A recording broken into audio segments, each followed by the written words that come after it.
Hello, everyone, and welcome back to English Pod. My name is Marco. My name is Catherine, and today we have a wild lesson for you at the elementary level.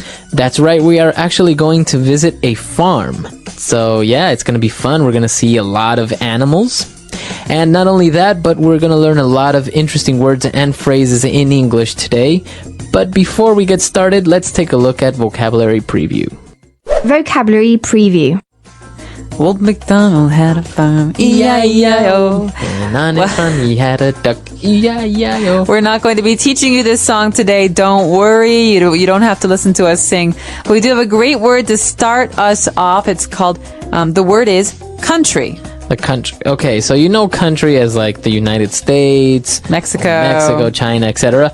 But in this case, we are going out to the country. Not out of the country, we're going out to the country.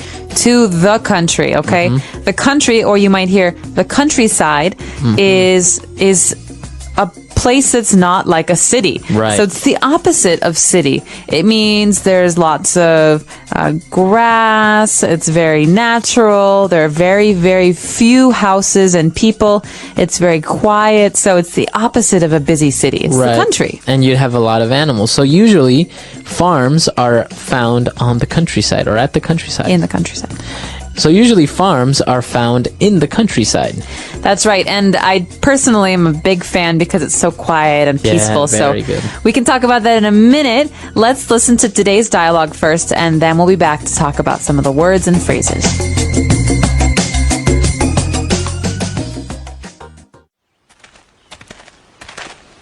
Isn't this great? I always wanted to own a farm, live out in the country, grow my own food. This is very beautiful, though I have to confess, I don't know the first thing about farming. That's fine. Don't worry about it. What was that? Relax. It was just a goat. And that? It's just the cows that are grazing over there. We can milk them later. What was that? Honey, seriously, it's just a sheep. Relax. Relax. That was just the horses and donkeys that are in the stable. You know what? I don't think I can hack it out here in the countryside. I'm going back to the city.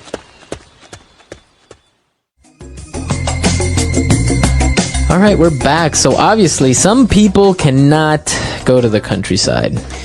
That's right. Some people get very, very upset. In fact, there was a whole TV show in America that was about city people living in the countryside, in the See country. if they can do it, right? That's right.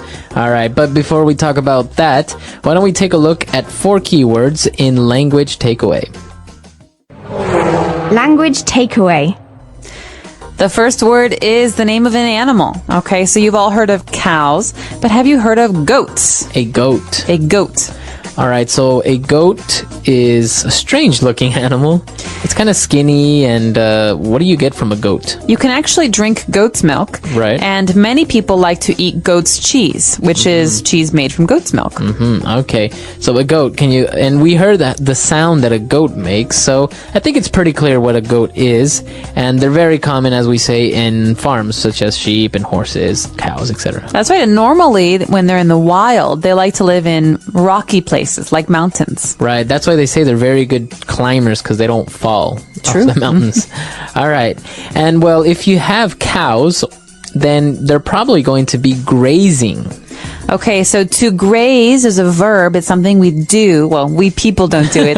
Animals do it. It's a way for us to describe how animals, like cows, eat. Means to eat grass. Okay, so if your cows or horses are grazing, that means they're eating grass somewhere out. That's right. They're walking. They stop. They eat some grass. They walk. They stop again. It's a very slow process. All right, so cows are usually grazing out in the countryside, and well, once they finish grazing and they get all fat, then in the mornings you have to milk them. Okay, so we drink milk. Milk is a thing, but it's also a verb. So to milk something. All right, and if you milk a cow is when you extract the milk, the liquid from them, right? That's right. So underneath a cow, there's an udder, or Underneath the cow, there are udders, which you have to squeeze with your hands to make the milk come out. Okay. Okay. And Interesting word as well, udder, right? Udder. It's like that big bag full of milk. Exactly. So to milk a cow. All right. And you have cows out in the fields grazing, and probably your horses and donkeys are going to be in the stable.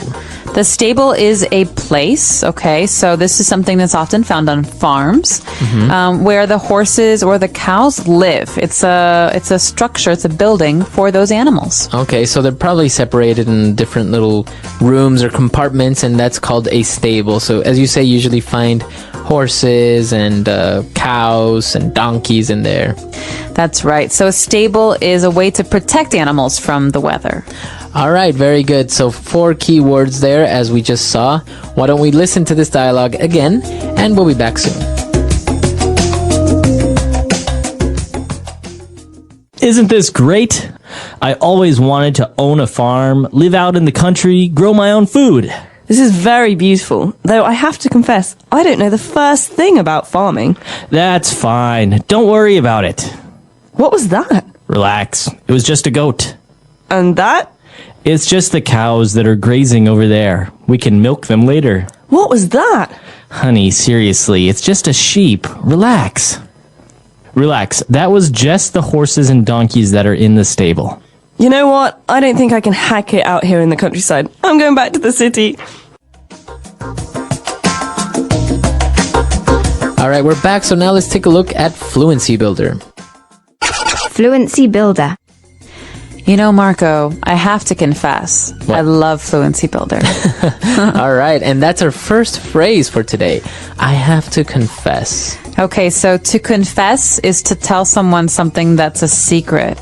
Okay, so we can confess with a priest. No, so we can confess to a priest. We can confess a secret to a friend. Okay. But I have to confess is a very common phrase. It's a way for us to start a sentence. I have to confess. Right, so you're saying, I have to be honest with you. I have to tell you the truth. Exactly. So I have to confess, I'm not a huge fan of that sweater. Okay. So I have to be honest. I really don't like your sweater. This is a way for us to be more polite when we're saying something that's negative. And in this case, it was the girl who was confessing, and what she confessed is her second key phrase. I don't know the first thing about farming. Okay, so I don't know anything about farming is another way we could say this, or I don't know a thing about farming, but I don't know the first thing about farming means I don't even understand what a farm is. Okay, Right. The first thing is, what is a farm? I don't even understand what a farm is for. This is a way for us to say, I don't know anything at all about this. And if we change the noun, right, and we can say, for example, I don't know the first thing about cars. So I have no idea of what models they are or what type of engine they have. I don't know the first thing about cars. All I know is how to turn them on. Right? Or I don't know the first thing about wines. I'd love to learn about wine, but I don't know the first thing about it. Okay, so it's a phrase that you can use with many, many different nouns, right? I don't know the first thing about architecture. Or I don't know the first thing about English. Right, well, we do, and that's why we're here to help you. But this is a really great phrase to describe not understanding anything at all about something. Right. So this is a really great way to describe not knowing anything at all about something. Okay, and well, obviously, since she didn't know the first thing about farming, she ended up leaving, and she said, you know what? I don't think I can hack it out here in the countryside. Okay, so I can hack it, he can't hack it. We use this with the verb to be able to, and it means I don't think I can do this. I think this is too hard. Okay. Or maybe if somebody quit, right, after a week at the office, and you can say he couldn't hack it. He couldn't hack the pressure, and he left. Exactly. So that means to handle, or to be able to handle, or to withstand. So I just don't think I can hack the cold. Right? I can't handle the cold. It's too cold here. I'm moving somewhere warm. All right, so I'm sure you guys will be able to hack our dialogue one last time. So let's listen to it, and we'll be back.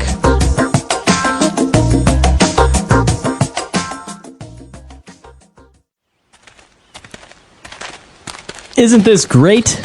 I always wanted to own a farm, live out in the country, grow my own food.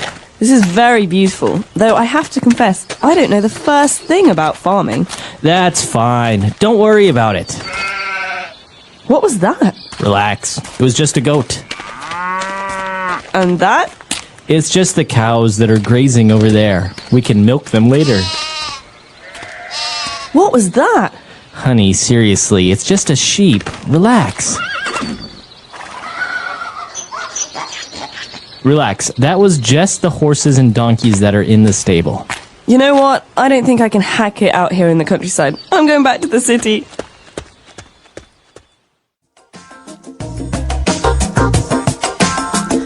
All right, we're back. So, as you said, you're a fan of the countryside and about farming, right? That's right. Well, I wish I knew more about farming. I don't know the first thing about milking a cow, but I do come from a part of the world in Illinois near Chicago where we have a lot of farms, and I appreciate the quiet and Yeah, it's nice. having animals around and being able to go on long walks without cars and horns and bicycles. And it is actually a little bit refreshing to be out in the countryside sometimes and not even have internet or cell phone coverage or anything. So it's just basically you can't do anything else but relax, read a book, talk to people. Exactly. Now, an interesting thing about this is a lot of people take for granted the countryside because I've met many people who live in the city, who grew up in the city and have never seen, for example, a live chicken. And when they see it, they just freak out and take pictures with the chicken or a cow or something. It's so amazing. funny. That's really funny. Well, I think it's very valuable I think there are very valuable skills that you learn being out in the countryside, like how to cook for yourself. Right. There's no one else who can cook for you, or how to get food from animals. Or maybe you can't even use a microwave, so how do you cook without a microwave or something? That's right. And I think the biggest problem for city people when they come to the countryside is that it's dirtier. Mm-hmm. You know, you get mud and there are bugs. And I imagine some of our coworkers here having a very hard time in the countryside. Yes, indeed. So why don't you guys come to our website, englishpod.com. Let us know what you think about this. Maybe you're very familiar with the countryside or have a relative who's a farmer. It's great. In today's story, we'll uncover 5 powerful lessons about managing money. Lessons you might not learn in school but are crucial for achieving financial success. As we dive into Sam's journey, we'll also learn some new words and see how to use them in sentences. This will help us practice English in a fun and easy way. So, stay with us till the end. Once upon a time, in a bustling little town, there lived a 27-year-old man named Sam. One afternoon, he sat on the side of the road, lost in thought. Despite working hard for 5 years, his life hadn't improved. Sam wondered if there was a way to escape poverty and achieve true wealth. As he strolled by a grand mansion, something compelled him to step past the tall iron gate without permission. Little did he know, this daring act would lead him to a life-changing lesson about money. From afar, he saw an elderly man sitting on a garden bench with a cup of coffee in hand. This man was Mr. Hayes, the mansion's owner, a wealthy but humble and generous soul. Sam approached him, politely apologizing. "I'm sorry for entering without permission, Mr. Hayes." Recognizing Sam, Mr. Hayes was surprised by his sudden visit but welcomed him kindly, curious to know why he had come. Sam took a seat beside Mr. Hayes and began, "Sir, I've worked for 5 years, earning a decent wage, yet my life hasn't changed. I don't splurge, but I just can't seem to get ahead. Do you have any advice on how someone like me could become wealthy?" With a warm smile, Mr. Hayes replied, "Anyone can achieve wealth, Sam, including you." He continued, "I'll share 5 principles about money that you won't learn in school. Follow these carefully, and I assure you, you'll find yourself on the path to financial success." Eagerly, Sam listened as Mr. Hayes began. "The first rule," Mr. Hayes said, "is to spend less than you earn. This is the foundation. If you don't master this, you can't move on to the other steps. For example, If you make $5,000 a month, set aside at least $2,000. If it's $3,000, save $1,000. Avoid expenses that exceed your income, whether loans or gambling. Even with a six-figure salary, without this rule, you'll remain in debt. Sam nodded thoughtfully, absorbing each word. Mr. Hayes took a calm sip of his coffee and continued. The second rule is to have an emergency fund. Life is unpredictable. Car repairs, a leaky roof, or even layoffs can happen at any time. Without an emergency fund, you're forced to borrow or sell assets at a loss, which restricts your options and adds stress. Think of it as your safety net, protecting your finances when unexpected events arise. Sam nodded again, appreciating the wisdom in this approach. Let's get to the third lesson, which is investing. Now, people like you might feel unsure about investing in a business or stock since you may not have much knowledge. So, the best investment you can make right now is in yourself. Curious, Sam asked. How, sir? Mr. Hayes continued. Take your skill set, whether it's carpentry, plumbing, or customer service. Invest your time, energy, and money into mastering it further. Learn where your boss sources materials or explore ways to market your services better. Use some of your savings to improve your expertise, attend courses, buy tools, or read relevant books. Realizing the value of these words, Sam looked at Mr. Hayes with newfound determination, regretting he hadn't learned this sooner. Mr. Hayes continued with the fourth lesson. Now that you're gaining skills, it's time to start earning more. Once you've honed your abilities, maybe you'll start your own business and your income will grow. You're no longer paid per hour but earn based on what you produce. The harder you work, the more you earn. The sky was getting darker, yet Sam felt no urge to leave. He was eager to learn the final principle. Mr. Hayes looked at him and said, and finally, the fifth lesson, create passive income. When you've applied the first four principles, you should have extra money. Now, it's time to let your money work for you. You can invest in property, start a rental business, buy a franchise, or research other sources of passive income. Think carefully and choose wisely. How about it, Sam? Are you ready to take on these lessons? Mr. Hayes asked, ending the conversation with a gentle smile. Brimming with excitement, Sam replied, I used to just go to work, save a little, and hope for wealth to come my way. But I now understand that there's a real strategy, and I'm thankful, sir, for the invaluable guidance. Today we learned new words and sentences through this story about wealth and financial wisdom. Remember, learning English can be fun when you practice regularly. So, keep listening, learning, and growing. Make sure to like, comment, and share how this story helped you improve your English. Thank you for watching, and I'll see you in the next story, where we'll continue learning together. The English Pod Audio Review. Listen to the meaning, then say the vocabulary word. Something is usual or expected. Norm. The money that a country uses. Currency. The sum of money required to reinstate. Margin deposit. Taking effect rapidly. Drastically. Very quickly, just a second. Split second. An offer to pay a particular amount of money. Bid. Let's try that faster. The sum of money required to reinstate.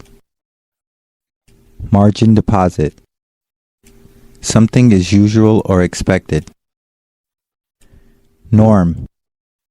Very quickly, just a second. Split second. An offer to pay a particular amount of money. Bid. taking effect rapidly. Drastically. The money that a country uses. Currency. Now say the word and hear it in a sentence. Norm. What's the norm in this company concerning protocol? Norm. This is the norm, so you'd better get used to it. Norm.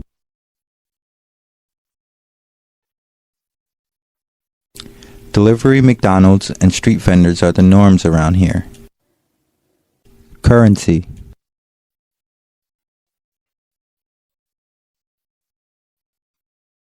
Before I went to France, I had to change some of my Canadian currency into euros. Currency. What's the currency in this country? Currency.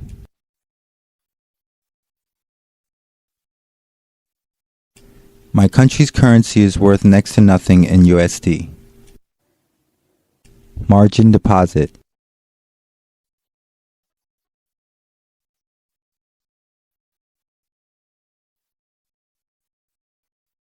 He decided to start with a margin deposit of GBP 100.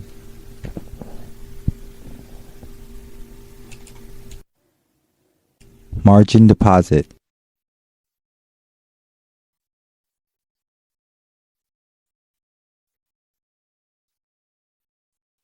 I can't believe that I can trade with USD 1 million deposit when I've only put in a margin deposit of USD 10,000. Margin deposit.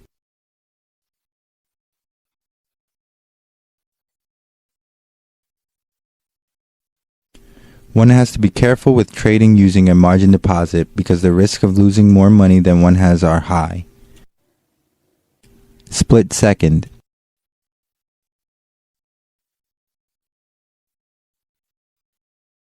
The gang members were closing in on me fast, so I made a split-second decision to run instead of fight. Split second.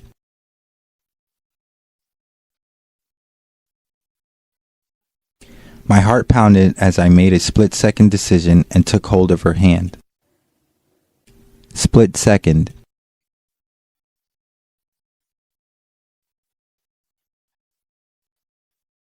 My split-second decision to try a trick on my bicycle in order to impress my friends didn't end well.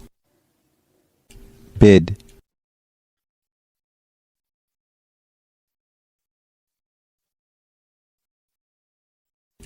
The current bid ask for EUR USD is 1.3998-79. Bid.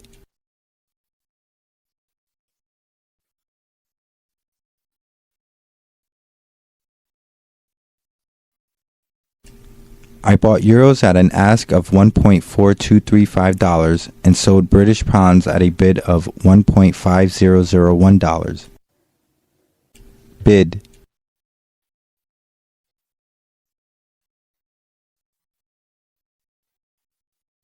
The bid for Japanese yen and the ask for Hong Kong dollars are really good right now if you trade in US currency.